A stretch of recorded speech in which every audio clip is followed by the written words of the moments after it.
ज्वालावन की सीमाओं को लांघकर जैसे ही शौर्य ने बंजर मैदान में अपना पहला कदम रखा, उसे लगा जैसे उसने एक दुनिया छोड़कर दूसरी दुनिया में प्रवेश किया हो।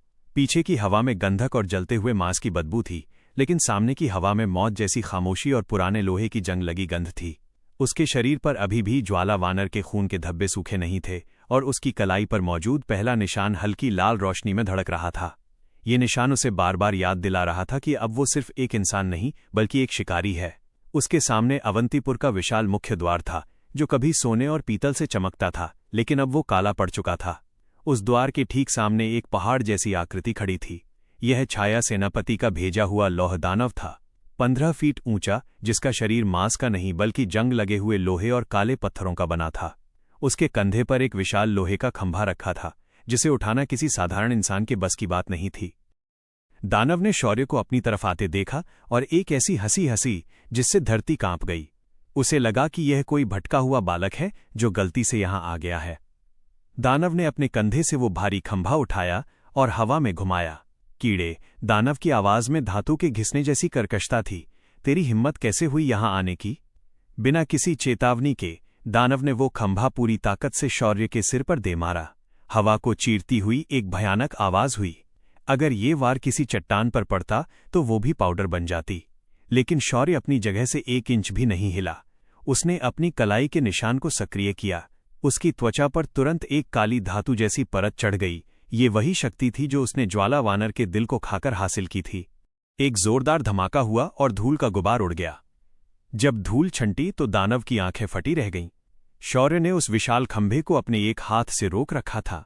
उसके पैर जमीन में घुटनों तक धंस गए थे, लेकिन उसके हाथ पर एक खरोंच तक नहीं थी। शौर्य ने धीरे से अपनी गर्दन ऊपर उठाई और दानव की आंखों में देखा। उसकी आंखों में अब डर नहीं बल्कि एक ठंडापन था। बस इतना ही, शौर्य ने कहा, मैं अभी नर्क की आग पीकर आया हूं। तेरा ये जंग लगा लोहा मेरे लिए मिट्टी के समान है।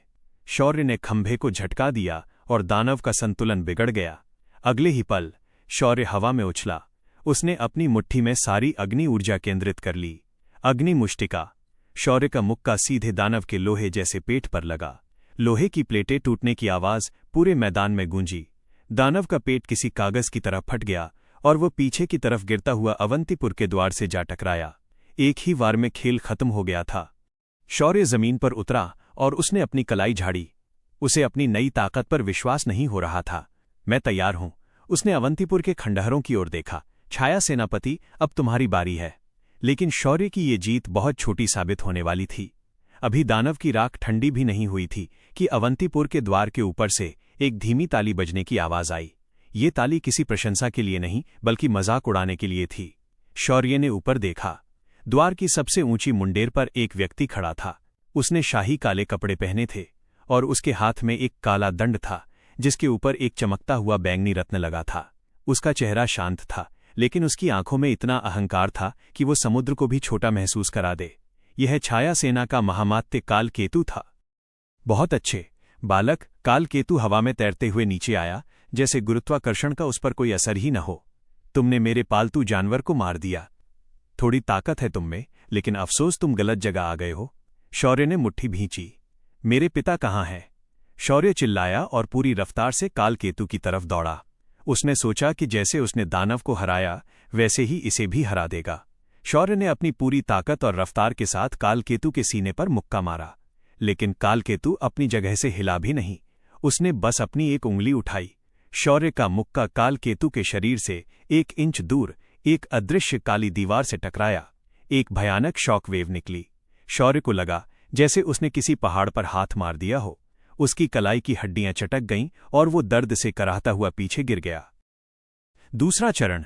कालकेतु ने शौर्य को ऐसे देखा जैसे कोई इंसान किसी चींटी को देखता है। कितना प्यारा है, लेकिन चींटी चाहे लोहे की ही क्यों न हो, हाथी के पैर के नीचे कुचली ही जाती है। मैं 5वें चरण पर हूं बालक। तुम्हारे और मेरे बीच में आकाश और पाताल का अंतर है। कालकेतु ने अपना हाथ घुमाया। काले धुएं का एक विशाल हाथ बना और उसने शौर्य को जकड़ लिया। शौर्य ने छूटने की कोशिश की। उसने अपनी अग्नि शक्ति का इस्तेमाल किया, लेकिन उस धुएं की पकड़ ने उसकी लौह त्वचा को तोड़ना शुरू कर दिया। उसकी पसलियां टूटने लगीं। शौर्य के मुंह से खून निकल आया। वो पहली बार अपनी बेबसी महसूस कर रहा था। ज्वाला वन में मिली जीत का नशा उतर चुका था। काल केतु ने अपना हाथ ऊपर उठाया, अब मरो और अपने पिता के पास जाओ। शौर्य की आंखों के सामने अंधेरा छाने लगा था। उसे लगा कि उसका सफर यहीं खत्म हो गया। लेकिन तभी हवा का रुख बदला। एक मीठी, नशीली और मादक खुशबू हवा में फैल गई। ये फूलों की खुशबू थी, लेकिन इसमें कुछ बेहद खतरनाक था। काल केतु, जो शौर्य का गला घोंटने ही वाला था, अचानक रुका। उसकी नाक में वो खुशबू गई और उसका सिर चकरा गया। उसकी पकड़ ढीली पड़ गई। ये क्या है? काल केतु ने लड़खड़ाते हुए कहा। तभी धूल के बादलों को चीरता हुआ एक घोड़ा बिजली की रफ्तार से आया। उसका नाम वायु वेग था। उस पर सवार थी एक युवती। उसने अपने चेहरे को आंशिक रूप से ढका हुआ था, लेकिन उसकी आंखें, वे किसी को भी अपने वश में कर सकती थीं। उसका शरीर एक लचीली लता जैसा था। ये आर्या थी, वही आर्या जिसने बहुत पहले, जब शौर्य ने अपनी यात्रा शुरू भी नहीं की थी, अघोसुर के खिलाफ उसकी मदद की थी।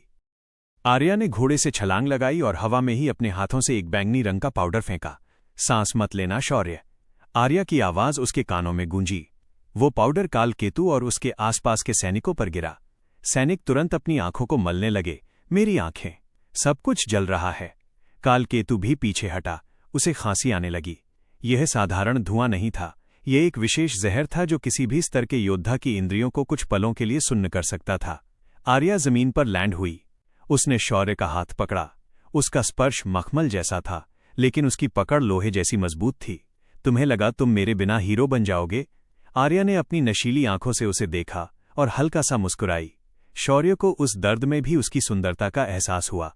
ये उसकी शक्ति थी, जो भी उसे देखता वो मोहित हो जाता। लेकिन अभी समय मोहित होने का नहीं था। आर्या ने सीटी बजाई और वायु वेग उनके पास आ गया। उसने घायल शौर्य को घोड़े पर खींचा और खुद उसके पीछे बैठ गई। कसकर पकड़ लो, अगर मरना नहीं चाहते, आर्या ने कहा। शौर्य ने उसकी कमर पकड़ ली। उसे आर्या के शरीर से एक अजीब सी ऊर्जा महसूस हुई, जो खतरनाक भी थी और आकर्षक भी। जाओ, वायु वेग। घोड़ा हवा से बातें करता हुआ वहां से निकल गया, इससे पहले कि काल केतु का जहर उतरता और वो अपनी काली शक्तियों का इस्तेमाल करता। काल केतु पीछे चिल्लाता रह गया, विषकन्या, तुम उसे नहीं बचा पाओगी। लेकिन तब तक वे बहुत दूर निकल चुके थे। वे जंगल के रास्ते से नहीं, बल्कि एक गुप्त सुरंग से अवंतीपुर के पिछले हिस्से में पहुंचे। ये रास्ता आर्या को पता था, क्योंकि वो इस राज्य के हर चोर रास्ते से वाकिफ थी। हम कहाँ जा रहे हैं? शौर्य ने दर्द से कराहते हुए पूछा। उसकी पसलियां अभी भी दुख रही थीं। तुम्हारी मां के पास, आर्या ने कहा। काल केतु को लगा तुम भाग गए, लेकिन उसे नहीं पता कि अंधेरे में छिपना मेरा खेल है। वे एक पुराने, बदबूदार तहखाने के पास रुके।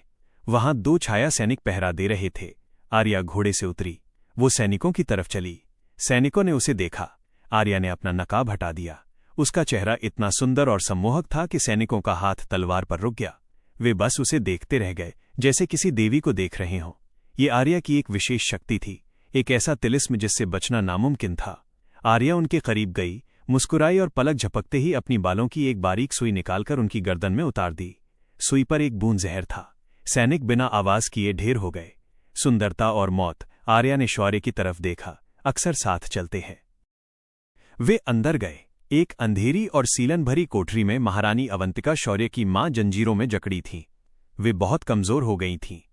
मां, शौर्य दौड़कर सलाखों के पास गया। उसने ताले तोड़ने के लिए मुट्ठी उठाई। शौर्य, अवंतिका ने अपनी धुंधली आंखों से देखा। बेटा, तुम जिंदा हो? मैं आपको लेने आया हूं, शौर्य ने कहा। नहीं, अवंतिका ने उसे रोका। रुक जाओ। अगर तुमने मुझे यहां से निकाला तो वे अलार्म बजा देंगे और तुम काल केतु से बचकर नहीं जा पाओगे। तुम अभी बहुत कमजोर हो। मैंने देखा उसे तुम्हें हराते हुए।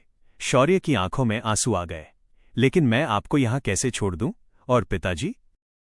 तुम्हारे पिता, अवंतिका की आवाज कांप गई। उन्हें एक बहुत रहस्यमयी जगह रखा गया है, जो इस दुनिया के नियमों से परे है। वहां जाने के लिए तुम्हें अपनी आत्मा को पत्थर बनाना होगा। अभी जाओ, आर्या के साथ जाओ। वह तुम्हें मायावन ले जाएगी। वहां तिलस्मी जानवर हैं। वहां अपनी असली ताकत पहचानो। जब तुम तैयार हो जाओगे तब आना। बाहर सायरन बजने लगे। काल केतु को पता चल चुका था। शौर्य, अब हमें चलना होगा। आर्या ने उसका हाथ खींचा। शौर्य ने खून के घूंट पीकर मां को आखिरी बार देखा। उसे अपनी कमजोरी पर गुस्सा आ रहा था, लेकिन वो जानता था कि मां सही कह रही हैं। वो वहां से भागा, अपने दिल पर पत्थर रखकर। अवंतीपुर से बहुत दूर, एक नए, घने और रंग बिरंगे जंगल के मुहाने पर वायु वेग रुका। ये मायावन था। यहाँ के पेड़ साधारण नहीं थे। उनके तने नीले थे और पत्ते सुनहरे चमक रहे थे। हवा में जादू था। यहाँ के जानवर भी ज्वालावन जैसे सीधे नहीं थे, वे तिलस्मी थे। शौर्य घोड़े से उतरा और गिर पड़ा। उसका शरीर पूरी तरह टूट चुका था। आर्या उसके पास बैठी। उसने अपनी थैली से एक हरे रंग का लेप निकाला और शौर्य की नंगी छाती पर लगाने लगी। उसके हाथ ठंडे थे, जिससे शौर्य के जलते हुए शरीर को तुरंत राहत मिली। तुम बहुत लापरवाह हो, आर्या ने कहा, लेकिन उसकी आवाज में अब नरमी थी। सीधे लेवल 5 के मंत्री से भिड़ गए? तुम्हें लगा कि एक लोहे का दानव मारने से तुम भगवान बन गए? शौर्य चुप रहा। उसे अपनी गलती का एहसास था। मैं कमजोर हूं, उसने धीरे से कहा। हां, तुम हो, आर्या ने उसकी आंखों में देखा। उसकी आंखें शौर्य को बांध रही थीं, जिससे शौर्य का दिल तेजी से धड़कने लगा। लेकिन मेरी बात ध्यान से सुन लो शौर्य, मैं तुम्हारी गुरु नहीं हूं। मैं तुम्हें लड़ना नहीं सिखाऊंगी। आर्या ने अपनी हथेली पर रेंगते हुए एक बैंगनी सांप को सहलाया। तुम एक योद्धा हो। तुम्हारा रास्ता आग और लोहे का है। मेरा रास्ता जहर, छल और अंधेरे का है। मैं विष कन्या हूं। मैं सामने से वार नहीं करती। शौर्य ने अपनी कलाई को देखा, जहां उसका निशान छिपा था। उसके मन में भैरव की आवाज गूंजी। चिंता मत करो शौर्य, योद्धा का रास्ता मैं तुम्हें दिखाऊंगा। हमें किसी और गुरु की जरूरत नहीं है। शौर्य ने मन ही मन भैरव की बात सुनी, लेकिन आर्या से कुछ नहीं कहा। उसने बस आर्या की आंखों में देखा और दृढ़ता से बोला, मैं अपना लड़ना खुद सीख लूंगा। तुम बस मुझे इस मायावी जंगल के नियम बता देना। आर्या मुस्कुराई, एक ऐसी मुस्कान जो किसी का भी ईमान डगमगा दे। तो ठीक है, तुम यहां अपने तरीके से लड़ो, मैं अपने तरीके से चलूंगी। लेकिन याद रखना, ये जंगल ज्वाला वन जैसा सीधा नहीं है।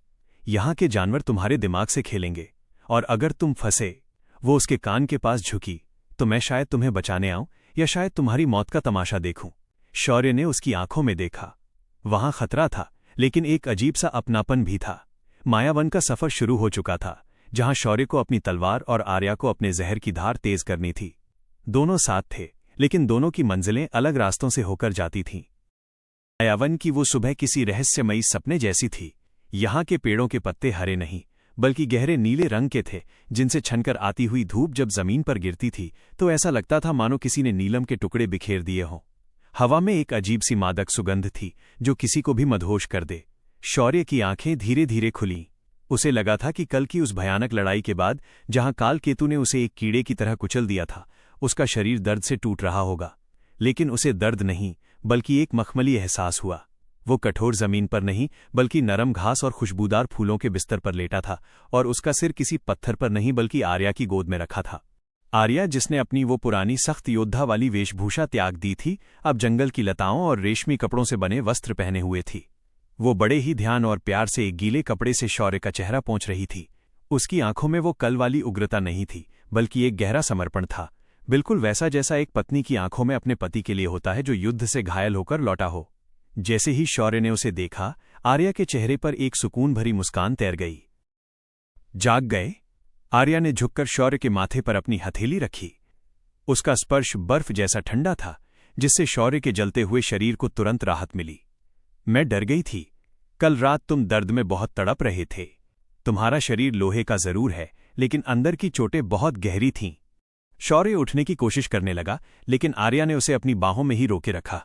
अभी नहीं, उसने हक जताते हुए कहा। थोड़ी देर और लेटे रहो, हिलना मना है। शौर्य ने उसकी बात मान ली। उसे आर्या की ये सेवा, ये अधिकार जताना अच्छा लग रहा था। एक पल के लिए वो भूल गया कि वो एक भगोड़ा है और उसके पिता कहीं कैद हैं। उसे लगा जैसे ये जंगल ही उसका घर है और आर्या ही उसका परिवार। आर्या ने पास जल रही धीमी आग पर रखे मिट्टी के बर्तन से एक प्याला उठाया। उसमें जड़ी बूटियों का गाढ़ा सूप था। चलो, अब इसे पी लो, तुम्हें अपनी ताकत वापस लानी होगी। उसने प्याला शौर्य के होठों से लगा दिया और अपने हाथों से फूंक फूंक कर उसे पिलाने लगी। बीच बीच में वो अपनी चुनरी के कोने से शौर्य के होठों को पोंछती रही। उसकी हर हरकत में, हर स्पर्श में एक अनकहा सा रिश्ता था। वो उसकी सेवा ऐसे कर रही थी जैसे उसने अपना पूरा जीवन शौर्य के नाम कर दिया हो। जब शौर्य ने सूप पी लिया तो उसने आर्या का हाथ अपने हाथ में ले लिया। उसने गौर किया कि आर्या की कलाई पर कुछ अजीब नीली और बैंगनी नसें चमक रही थीं जो पहले कभी नहीं थीं। उसकी त्वचा से एक ऐसी खुशबू आ रही थी जो शौर्य के दिमाग को सुन्न कर रही थी, उसे अपनी ओर खींच रही थी। आर्या, शौर्य ने उसकी आंखों में देखते हुए पूछा, तुम बदल गई हो। जब हम पहली बार मिले थे तुम अवंतीपुर की सेना में एक साधारण तलवारबाज थीं, लेकिन अब तुम्हारे अंदर एक अजीब सी शक्ति है। कल रात तुमने उन सैनिकों को बिना छुए मार दिया। तुम्हारी ये खुशबू, ये रूप, ये सब अचानक कैसे हुआ? आर्या की मुस्कान थोड़ी फीकी पड़ गई। उसने अपनी नजरें झुका लीं और शौर्य के हाथ को सहलाने लगी। वक्त इंसान को बदल देता है शौर्य, उसने रहस्यमयी अंदाज में कहा। जिस रात तुम्हारे पिता को वो काला साया ले गया और तुम गायब हो गए, मैं अकेली पड़ गई थी। मैं लड़ना चाहती थी, लेकिन मेरी तलवार उन परछाइयों के आर पार जा रही थी। मुझे लगा मेरा अंत आ गया है। वो रुकी, एक गहरी सांस ली और फिर बोली, तब मैंने राजमहल के पुराने पुस्तकालय के नीचे बने एक गुप्त तहखाने में शरण ली। वहां मुझे एक पुराना संदूक मिला। उसमें मेरे पूर्वजों की एक विरासत बंद थी, एक ऐसी शक्ति जिसे सदियों से छिपाकर रखा गया था। मुझे पता था कि अगर मुझे जिंदा रहना है और कभी तुम्हारी मदद करनी है तो मुझे उस विरासत को अपनाना होगा। मैंने उसे स्वीकार कर लिया। विरासत? शौर्य ने पूछा। कैसी विरासत? एक ऐसी विरासत जो मुझे अंधेरे से लड़ने की ताकत देती है, लेकिन बदले में मेरी इंसानियत मांग लेती है। आर्या ने बात को घुमा दिया। उसने पूरी सच्चाई नहीं बताई। वो नहीं चाहती थी कि शौर्य अभी जाने कि वो अब एक विषकन्या बन चुकी है और उसका पूरा शरीर मौत का सामान है। वो डरती थी कि कहीं शौर्य उससे नफरत न करने लगे या उससे डर न जाए। आर्या शौर्य के और करीब झुक गई। उसकी मादक सुगंध अब शौर्य के होश उड़ा रही थी। आर्या की आंखें शौर्य के होठों पर टिकी थीं। वहां प्यार था, तड़प थी और एक गहरा खिंचाव था। शौर्य भी उस खिंचाव को महसूस कर रहा था। वह धीरे धीरे आर्या की तरफ बढ़ा। उसे लगा कि इस वक्त उसे आर्या को चूम लेना चाहिए, अपने प्यार का इजहार कर देना चाहिए। दोनों के चेहरे बेहद करीब आ गए। उनकी सांसें टकराने लगीं। शौर्य ने अपनी आंखें बंद कर लीं और अपने होंठ आगे बढ़ाए। लेकिन ठीक उसी पल आर्या के शरीर में एक सिहरन दौड़ी। उसे अपनी असलियत याद आ गई। उसने झटके से अपना चेहरा पीछे खींच लिया और अपनी उंगलियां शौर्य के होठों पर रख दीं। नहीं, आर्या ने फुसफुसाते हुए कहा। उसकी आवाज में घबराहट थी। शौर्य ने आंखें खोलीं। वो हैरान था। क्यों? क्या तुम्हें मुझ पर भरोसा नहीं है? आर्या ने अपनी नजरें फेर लीं। उसका दिल जोर जोर से धड़क रहा था। वो उसे बताना चाहती थी कि अगर उसने शौर्य को चूमा तो शौर्य की मौत निश्चित है, लेकिन उसने ये राज अपने सीने में दबा लिया। वो इस खूबसूरत पल को डर में नहीं बदलना चाहती थी। भरोसा जान से ज्यादा है शौर्य। आर्या ने एक बहाना बनाया, लेकिन अभी हम एक युद्ध के बीच में हैं। और मेरी ये विरासत, ये शक्ति, इसके कुछ नियम हैं। मैं अभी तुम्हें नहीं समझा सकती। बस इतना जान लो कि एक लक्ष्मण रेखा है जिसे हम पार नहीं कर सकते। मेरे करीब रहना खतरनाक हो सकता है। शौर्य ने उसकी आंखों में देखा। वहां कोई झूठ नहीं, बल्कि एक डर और मजबूरी थी। शौर्य ने उसकी बात का सम्मान किया। उसने जिद नहीं की। उसने आर्या का हाथ चूमा, बड़े ही सम्मान के साथ, और मुस्कुराया। ठीक है, शौर्य ने कहा, मैं इंतजार करूंगा। जब तुम सही समझोगी तब बता देना। मेरे लिए यही काफी है कि तुम मेरे साथ हो। आर्या को राहत मिली। उसने शौर्य को फिर से अपनी गोद में लिटा लिया, जैसे वो किसी बच्चे को सुला रही हो। कुछ देर की खामोशी के बाद शौर्य ने आसमान की तरफ देखा, जहां पेड़ों के बीच से नीला प्रकाश आ रहा था। आर्या, शौर्य ने गंभीर होकर कहा, मैं सोच रहा था पिताजी के बारे में। हां, आर्या ने कहा, महारानी ने बताया था कि उन्हें पाताल लोक में कैद किया गया है। हमें वहां जाना होगा। नहीं, शौर्य ने अपनी मुट्ठी को देखा, जो अभी भी कल की चोट से दुख रही थी। मैं अभी वहां नहीं जा सकता। कल काल केतु ने मुझे सिर्फ एक उंगली से हरा दिया। उसने मुझे एहसास दिला दिया कि चरण 2 की ताकत कुछ भी नहीं है। अगर मैं अभी पाताल लोक गया तो मैं पिताजी को बचाना तो दूर, खुद अपनी जान गंवा बैठूंगा। पाताल लोक का रास्ता बहुत खतरनाक है। वहां के रक्षक काल केतु से भी ज्यादा ताकतवर होंगे। तो तुम क्या करोगे? आर्या ने पूछा। मैं यहीं रुकूंगा। शौर्य ने जंगल की गहराई में देखा, जहां से अजीब और खूंखार जानवरों की आवाजें आ रही थीं। ये मायावन है। यहां तिलस्मी जानवर रहते हैं। मुझे अपनी ट्रेनिंग पूरी करनी होगी। मुझे अपनी लौह त्वचा को और सख्त करना होगा, अपनी आग को और तेज करना होगा। जब तक मैं तीसरे या चौथे चरण तक नहीं पहुंच जाता, मैं इस जंगल से बाहर कदम नहीं रखूंगा। आर्या मुस्कुराई। उसे खुशी थी कि शौर्य जल्दबाजी में कोई मूर्खता नहीं कर रहा, और उसे इस बात की भी खुशी थी कि अब उन्हें इस जंगल में साथ रहने का और वक्त मिल गया। ठीक है मेरे योद्धा, आर्या ने कहा, तुम अपनी ताकत बढ़ाओ और मैं अपनी विरासत को और गहराई से समझूंगी। हम दोनों मिलकर इस जंगल को जीतेंगे। शौर्य उठ खड़ा हुआ। उसका शरीर अभी भी दुख रहा था, लेकिन उसका इरादा लोहे जैसा पक्का था। पिताजी, मां, बस थोड़ा इंतजार और, शौर्य ने मन ही मन कहा। मैं आ रहा हूं, लेकिन इस बार मैं हारने के लिए नहीं आऊंगा। आर्या ने अपना सामान उठाया और शौर्य के पीछे चल दी, एक साये की तरह, एक रक्षक की तरह और एक रहस्यमयी प्रेमिका की तरह जो अपने होठों पर हजारों राज लिए खामोश थी। मायावन का असली सफर अब शुरू होने वाला था।